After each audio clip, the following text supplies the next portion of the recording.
Hey booktube, this is Kelly. Thank you so much for watching my channel, Books I'm Not Reading. I am here to do another Pulitzer Prize related video. So I recently posted a video about where to start with the Pulitzer Prize. And I wanted to also kind of redo a video that I did back in 2020 of the books that I consider to be the best Pulitzer Prize winning novels. If you're new to my channel, I have read all the books that have won the Pulitzer Prize for fiction, or as it was formerly known as the Pulitzer Prize for the novel.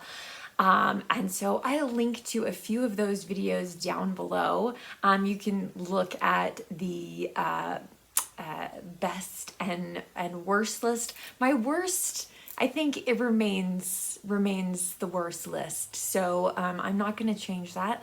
But in 2020, when I made the best list, I realized that because when I was reading all of the Pulitzers, I gave myself permission to not have to reread any of the books on the list that I had already read. And I realized I was kind of missing some important works, and I wondered if they should be on my list, and some of them definitely are now part of the list. So the biggest change between this list and my one in 2020 is that Gone with the Wind is not on this list anymore. It is still a strong 4-star book, and I still think that it is an important piece of American literature.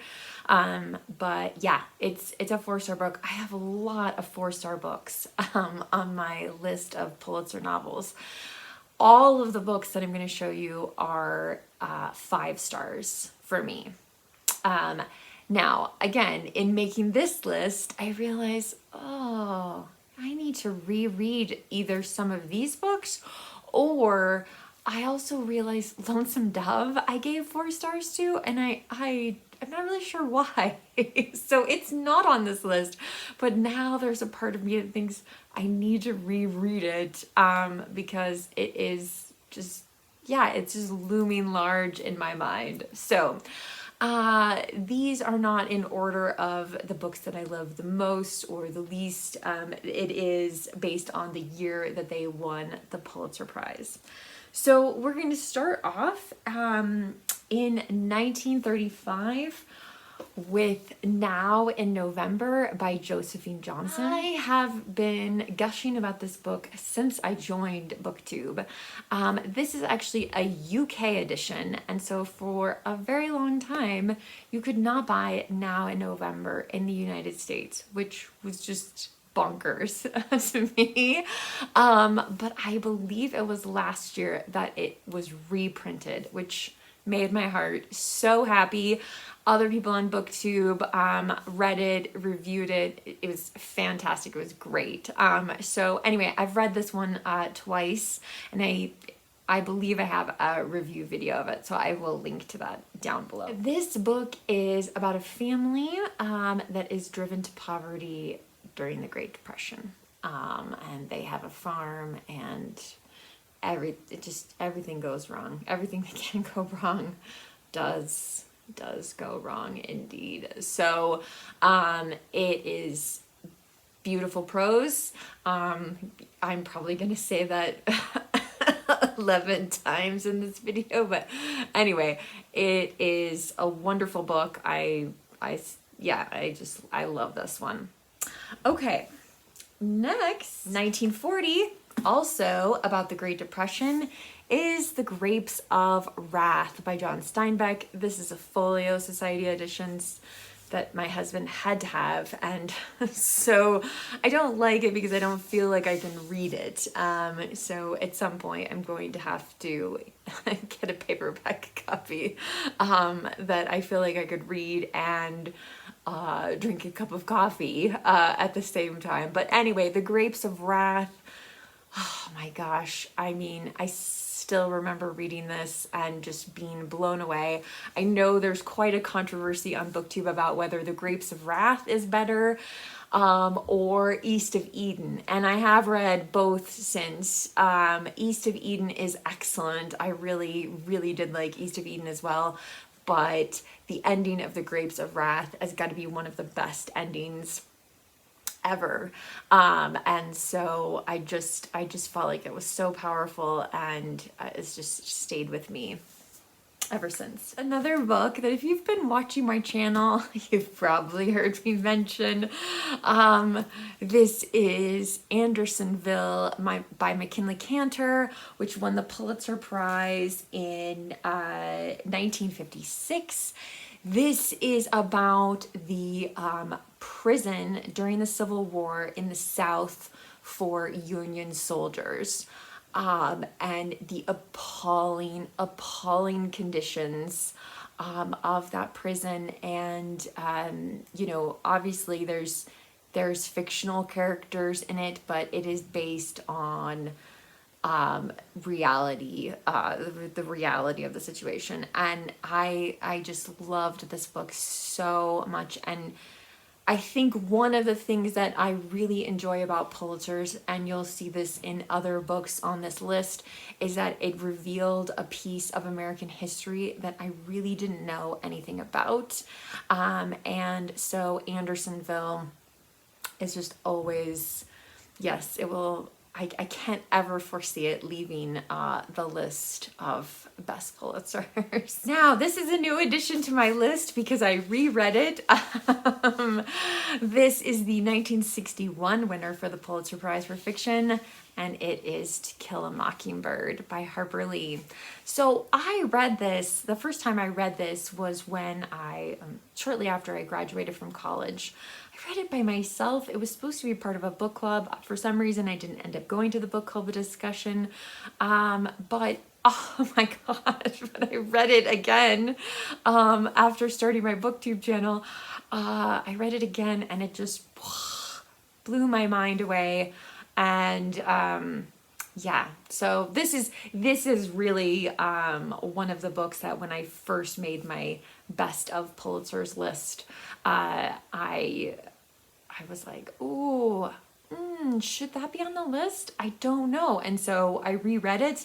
Someone on my recent video about where to start with the Pulitzer Prize suggested this book, and I would agree with them. This could also be a great starting point for books that have won the Pulitzer Prize, but I was saving it for this video. So again, another book if you're looking for you know, where to start with the Pulitzer Prizes. Again, not necessarily reading all of them, but just reading a collection of maybe some of the best ones. I would definitely recommend To Kill a Mockingbird. Also takes place in the South and has to do with racism and coming of age, and it's just, it's extraordinary. Then we jump ahead to 1979. I don't know what it is. People don't seem to like short story collections, or there seem to be a lot of people who don't like short story collections, which I don't really understand.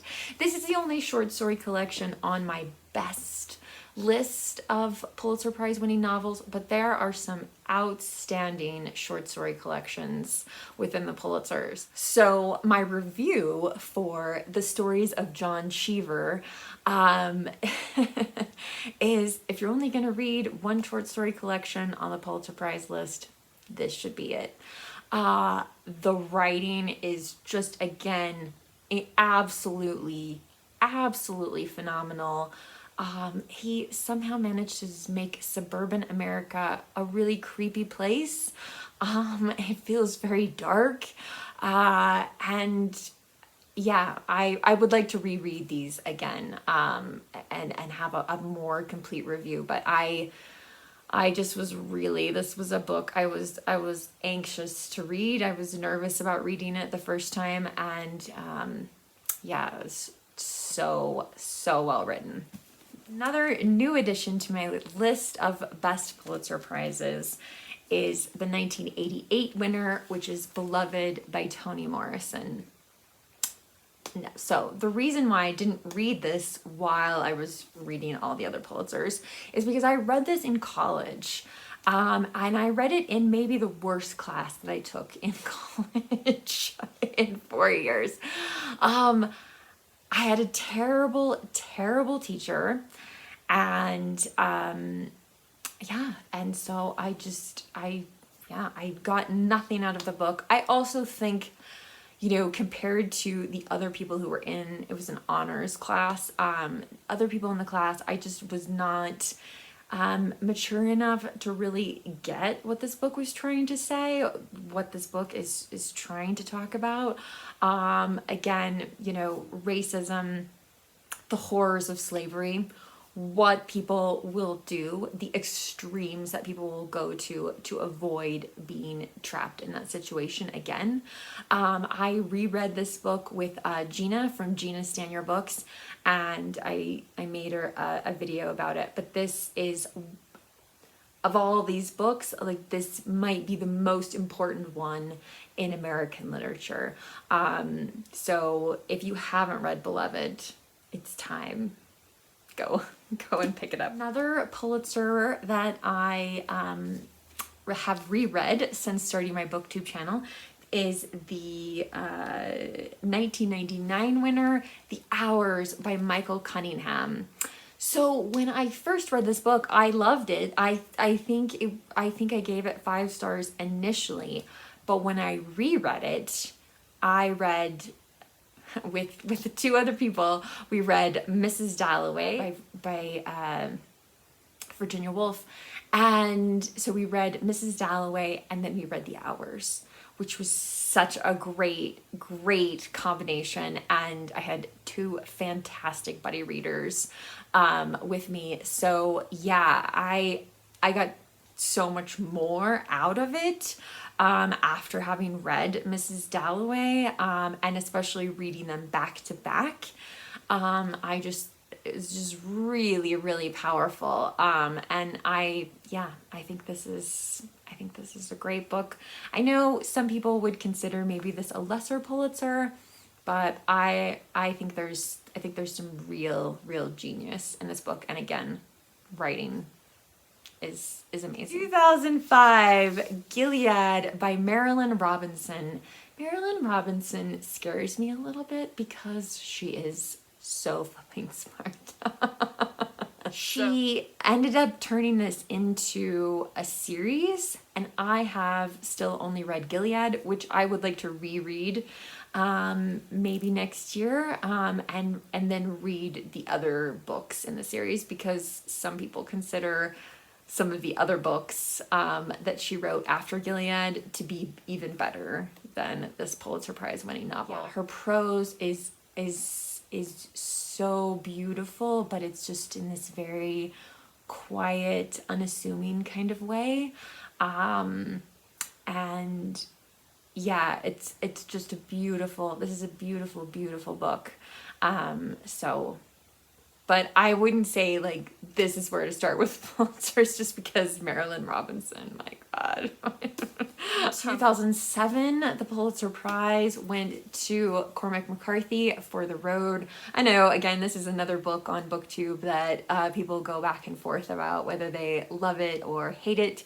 I feel extremely confident that this book will never be out of print, that this book will, eventually be a Penguin Classic or whatever, whatever company buys it up or whatever to reprint. I feel like this is a tremendously important piece of American literature as well. This is a post-apocalyptic or maybe just apocalyptic novel about a father and a son and their journey, and it is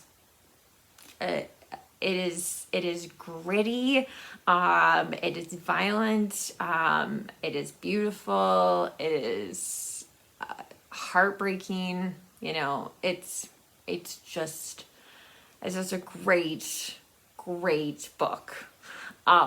And there's a reason that the cover of this book is just black, because yeah, it's a very dark story, maybe among the darkest Pulitzers, if not the darkest Pulitzer. Next book I actually don't own a copy of, and I don't understand. I'm so confused. Why don't I own a copy of this book?